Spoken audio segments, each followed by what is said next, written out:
6:14, time now to say good Tuesday morning to Mike Eppel for the latest in business news. Good morning, Mike. Hello there, Tammie. How are you doing this morning? Good. Very good. And we're talking about the news cycle. It's all about money, and budgets. And you know, in business, it's no different just because of the fact that bankruptcies, that's something that is coming out more and more over the past year, which is pretty sad. Yeah, it's a troubling statistic, for households. It's sort of the perfect storm as it's being described by consumer debt firm Bromwich and Smith in their tabulation of the number of consumer insolvency proposals that we saw at the later stages of last year. And do not be surprised if the number of Canadians and Ontarians filing for bankruptcy scenario accelerates as we're into 2023. But look, debt proposals and insolvencies kind of slowed down when the pandemic struck, because we had a whole bunch of government programs in place that were moving money into consumer bank accounts to keep people afloat. But now that has dried up for the most part, and now we're starting to see a reality, so to speak, take effect here, with over 3,400 debt proposals or insolvencies in Ontario for November. And that's up 24%, I think, over the course of the year.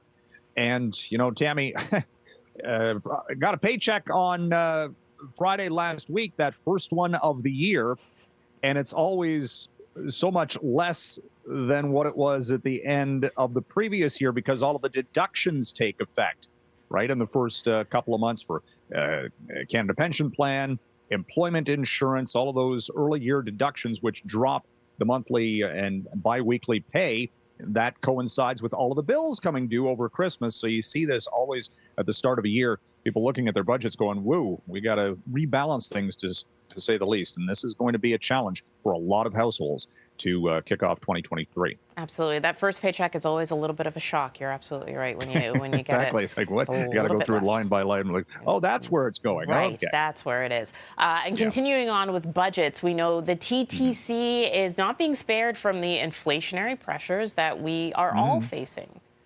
Well, and the drop in ridership. Look, let's face it. Ridership dropped dramatically over the previous couple of years. It's not back to pre-pandemic levels. More people are driving.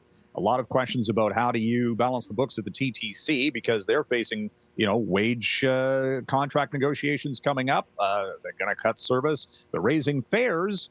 The Ford government got rid of that license fee, I seem to recall, last year, which took a lot away just from a budgetary standpoint that maybe could have been put toward transit.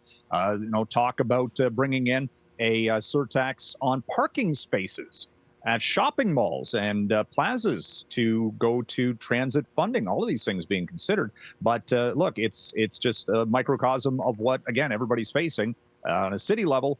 Services faced with the inflation and budgetary issues and rising interest rates, all part and parcel of this as well. Right. We'll get more details on the city's budget a little bit later on today. Shifting gears now to space, and it looks like a space launch that was supposed to happen in the UK. It did happen, but not with the result it wanted.